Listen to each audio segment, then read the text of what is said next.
నేను నీతిమంతులమని అనుకునే వేషధారుల కొరకు నేను రాలేదు. పాపులమయ్యా, మేము పాపులమని అనుకునే తగ్గించుకున్న వారి కోసం వచ్చాడు. దీన మనసు గల వారి ఎందుకు వచ్చాడు. అందుకని నేను బీదలకు స్వార్థమానం ప్రకటించుటకును నేను వచ్చానని చెప్పాడు. హల్లెలూయా. వీరికి ఎందుకు మింగుడు పడట్లేదు, ఎందుకు సేవకులను బాధ పెట్టారు, ఎందుకు హింసించారంటే సత్యాన్ని వినడం వారికి ఇష్టం లేదు. సత్యవాక్యమును అంగీకరించడం, క్రీస్తును అంగీకరించడం, క్రీస్తును హత్తుకోవడం వారికి ఇష్టం లేదు.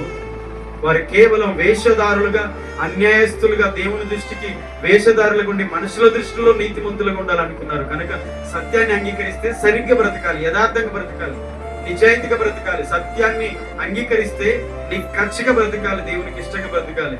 అది ఇష్టం లేదు. కనుక సత్యాన్ని హత్తుకోవడం కంటే వారి అధికారాన్ని నిలుపుకోవడం పైన ఎక్కువ శ్రద్ధ చూపారు. కనుక వారిని బాధ పెట్టడానికి అనుకున్నారు. 27-28 వచనాలు చదువుదాం.